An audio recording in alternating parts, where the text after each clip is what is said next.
오늘 사무엘상 5장 말씀을 통해서 말씀을 깨닫는 지혜와 응답받는 기도의 은총이 우리에게 넘치게 되기를 바랍니다. 한 아이가 서울에 살다가 대구로 이사를 가게 됐어요. 그날 밤에 이 아이가 이사 가기 전날 밤 기도를 합니다.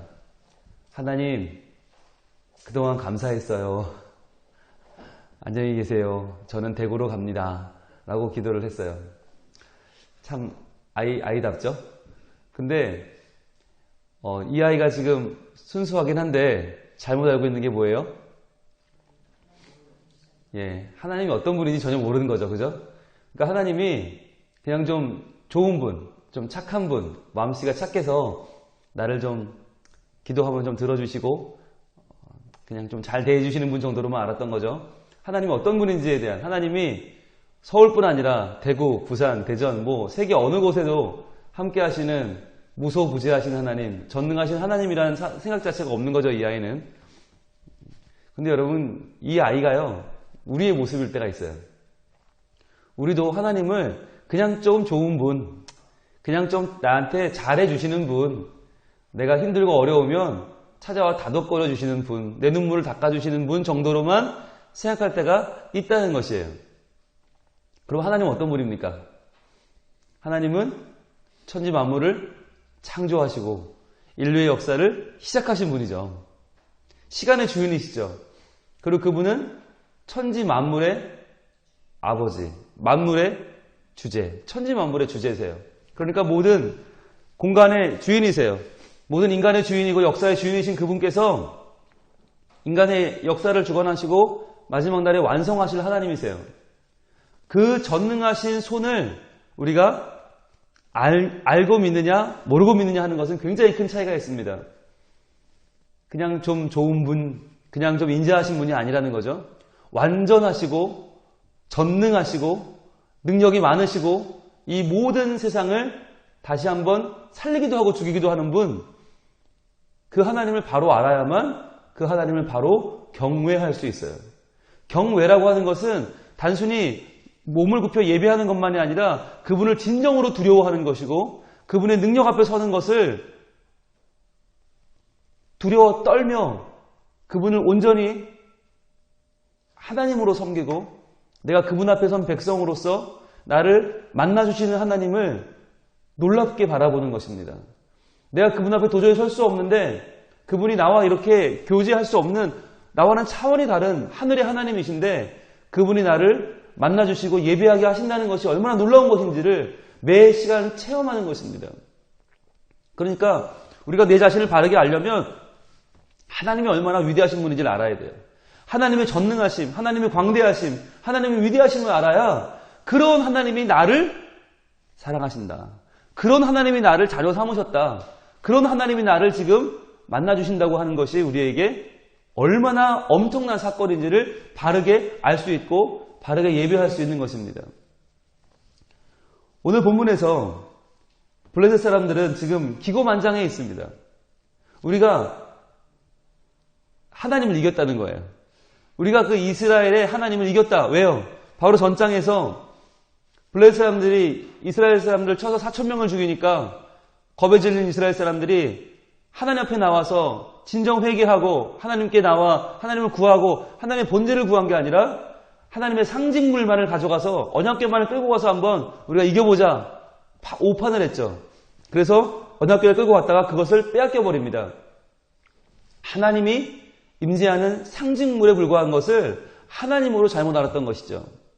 그래서 하나님과의 본질적인 만남 없이 하나님과의 밀접한 관계의 회복 없이 그냥 상징물만 들고 갔다가 그들은 언약궤를 빼앗겨버리는 말도 안 되는 일을 당하죠.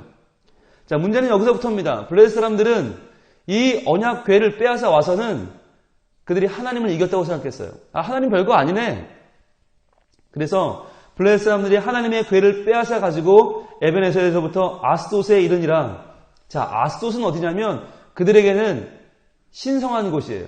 왜냐하면 그들이 믿는 신이 있었던 곳이거든요. 2절입니다. 블레셋 사람들이 하나님의 궤를 가지고 다곤의 신전에 들어가서 다곤 곁에 두었더니, 자, 다곤이 누구냐면 블레셋 사람들은 해양 족속입니다. 바다로부터 들어온 사람들입니다. 다곤은 몸의 절반은 남자예요. 수염이 난 멋진 남자고 그 하체는 물고기예요. 그러니까 어떻게 생겼는지 대충 상상이 되시죠? 그 위에 있는 수염이 난 할아버지는 누구냐면 땅에서 복을 주는 신이고 그 밑에 물고기는 바다에서 복을 주는 신이에요. 그러니까 다곤은 다목적 신이에요. 바다에서도 복을 주고 땅에서도 복을 줘요. 여러분 이게 얼마나 웃긴 모습이에요. 그러니까 몸 위는 농부고 몸 아래는 어부인 거예요. 내가 땅에도 바다에도 블레셋 사람들이 바다에 있던 땅에 있던 복을 달라고 지들이 만들어 놓은 신이에요. 그러니까 되게 웃기는 모습이죠. 인간의 모습, 인간이 만든 신은 이런 모습입니다. 자기네 필요를 채워주는, 자기를 도와주는, 그냥 자기가 부족할 때 좀 와서 일해주는 자기의 부하 같은, 자기의 보조 인력 같은 수준이죠. 그런데 하나님은 어떤 분입니까? 3절입니다. 아스돗 사람들이 이튿날 일찍 일어나 본즉 다곤이 여호와의 궤 앞에 엎드려져 그 얼굴이 땅에 닿았는지라. 여러분 엎드려져서 땅에 얼굴이 닿았다는 건 무슨 의미일까요? 한눈에 알 수 있죠. 항복하는 거죠. 항복하는 거죠. 그 앞에서 지금 엎드려 경배를 하고 있는 거죠. 자, 여러분 그 당시 다곤의 신이 얼마나 컸을까요? 그 신상이. 블레셋 사람들은 그 당시 청동기 문화를 다루던 사람들이에요. 그러니까 어마어마하게 청동기에서 철기로 넘어가는 철기 문화를 가지고 돌을 만들던 사람들이니까 그들이 만든 신상은 어마어마했을 거예요. 그런데 그 어마어마한 신상이 고작 요만한 박스, 하나님의 궤 앞에서 지금 엎드려져서 얼굴이 땅에 닿는 거예요. 그들이 다곤을 일으켜서 다시 한번 그 자리에 세웁니다. 아, 우연히 벌어진 일이겠다 생각한 거죠. 이건 우연일 거야. 이건 아무것도 아니야 라고 생각하면서 그들은 그냥 다곤을 세워놓습니다. 그랬더니 그 이튿날 아침에 그들이 일찍이 들어가 본즉 다곤이 여호와의 궤 앞에서 또다시 엎드려져 얼굴이 땅에 닿았고, 우연이 아니라는 얘기죠. 그가 항복했고 그 머리와 두 손목은 끊어져 문 지방에 있더라. 이번에는요 그냥 엎드려진 게 아니라 머리와 두 손목이 끊어져 있어요. 절단이 된 거예요. 머리는 뭘 상징하죠?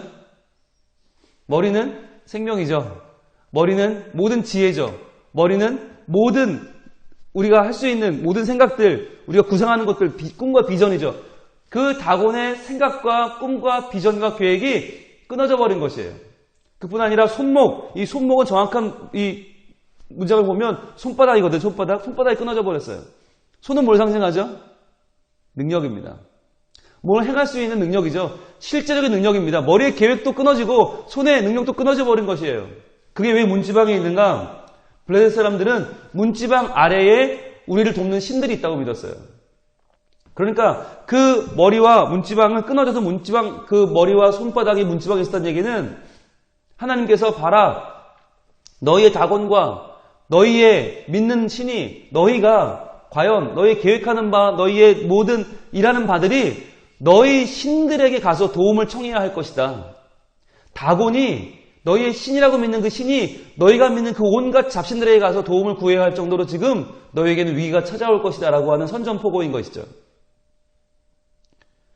여러분 여기서 우리가 알 수 있는 것은 하나님께서 지금 무엇을 시작하는 것입니까? 단순히 겁을 주는 게 아닙니다. 하나님은 지금 선전포고를 하고 있는 것입니다. 블레셋 사람들이 이스라엘을 칠 때 어제 처음에 몇 명이 죽었어요? 4,000명. 그런데 언약궤를 끌고 갔더니 그게 뺏기면서 몇 명 죽었어요? 3만 명.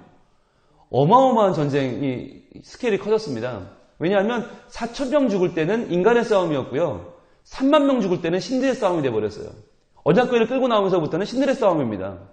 하나님은 이제 이 4,000명 죽었다가 3만 명 죽은 이 신들의 싸움을 이제 본격적으로 그들에게 시작하고 있는 것입니다. 그래, 니들이 신들의 전쟁을 시작했어? 내가 본때를 보여주마.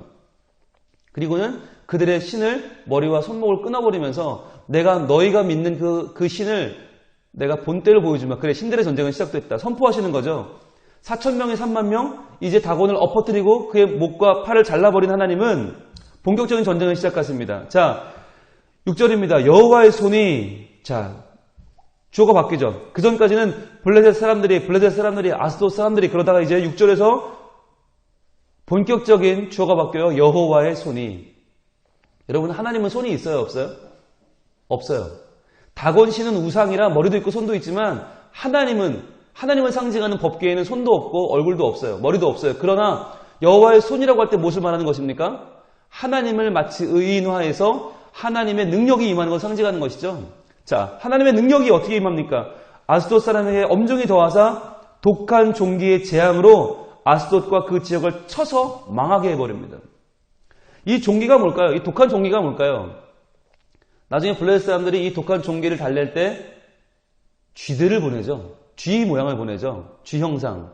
여러분, 쥐가 옮기는 독한 종기가 뭡니까? 패스트입니다. 예. 그 패스트가 지금 블레셋을 덮친 것입니다. 지금에 비해서 의료진이 없고 약도 없고 아무것도 없던 그 시절에 패스트가 덮쳤으면 블레셋이 살아남았을까요? 아마 아스돗은 전멸했을 겁니다. 전멸. 하나님이 지금 본때를 보여주고 있어요. 야, 니들이 내 백성을 건드렸어? 4,000명 죽은 전쟁을 여호와의 힘들의 전쟁으로 바꿔서 3만 명을 죽였어? 내가 너희를 가만두지 않겠다. 하나님께서 아스돗을 완전히 망하게 했어요. 그랬더니 아스돗 사람들이 이를 보고 이르되 이스라엘 신의 궤를 우리와 함께 있지 못하게 할지라. 여러분, 뭐가 달라졌습니까? 뭐가 달라졌죠? 그 궤를 부르는 이름이 달라졌어요. 그 전까지는요, 1절에 하나님의 궤, 2절에 하나님의 궤, 3절에 여호와의 궤, 4절에 여호와의 궤 그랬거든요. 그러니까 이 궤는 그 전까지는 그냥 하나님의 궤, 여호와의 궤, 하나님이라는 신이 있대 그 신의 궤래, 여호와라는 신이 있대 그 신의 궤래, 이 정도였어요. 인정하지 않는 거죠. 그런데 이스라엘 신의 궤라는 말은 뭐예요? 그 백성이 애굽이라는 초강대국을 꺾고 나왔던 그 이스라엘의 승리가 이분의 능력이었구나 인정하는 거죠. 이스라엘이 40년 광야 생활 동안 망하고 망했어야 마땅한 백성이 여기까지 살아온 것은 바로 그분의 능력이었다. 이스라엘 민족을 지켜주시는 그 하나님을 인정하는 거죠. 게다가 지금 그 당시 초강대국이던 블레셋 자기네와 싸움에서 지금 몇 년씩 견뎌내고 있는 이 이스라엘을 인정하는 거죠. 이 이스라엘 신의 궤, 8절에도 이스라엘 신의 궤, 이스라엘 신의 궤, 이스라엘 신의 궤 3번이나 나와요.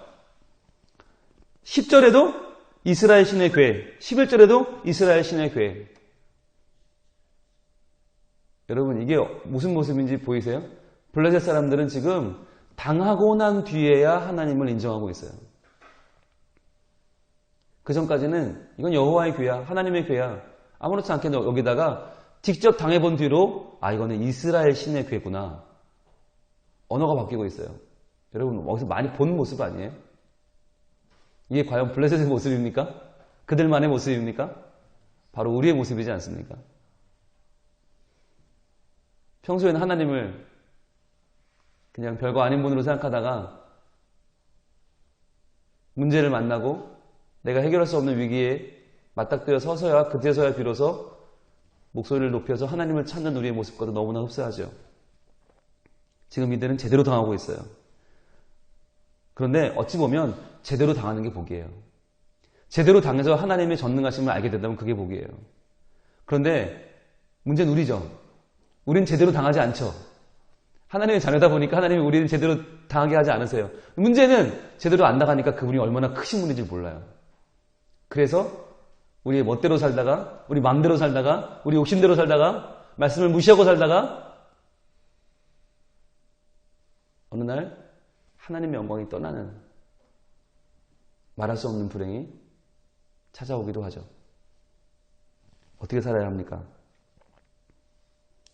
여호와의 손을 알고 믿고 두려워하며 올바로 경외하는 모습이 필요합니다. 이 블레셋 사람들은 그렇게 당하고도 깨닫지 못합니다.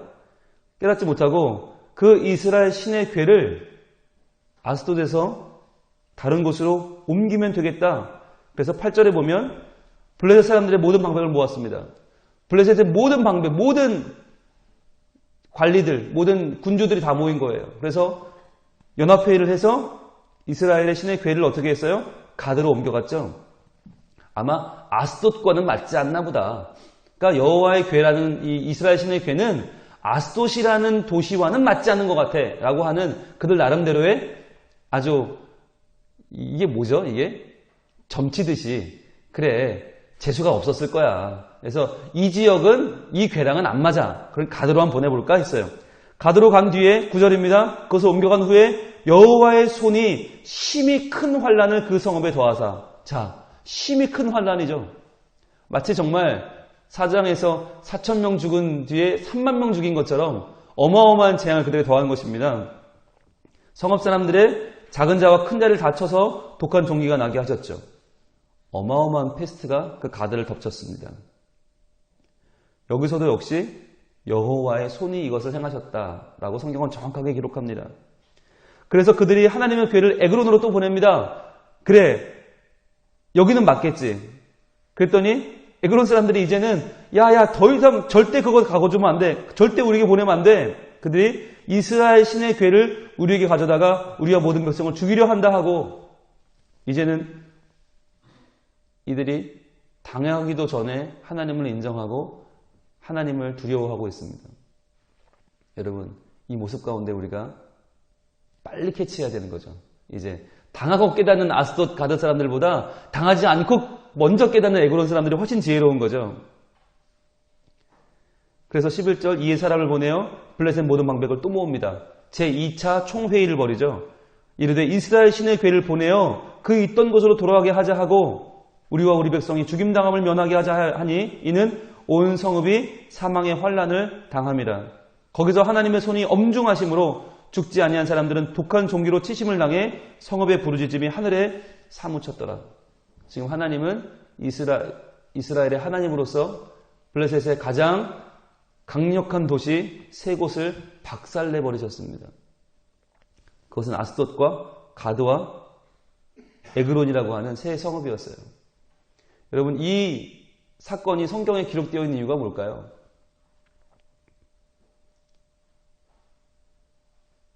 우리는 이 블레셋 사람들처럼 어리석은 생을 살지 않도록 하나님은 우리에게 미리 말씀하고 있는 것입니다. 여호와의 손이 엄중함으로 다가올 때 누구도 그것을 견뎌낼 수 없습니다.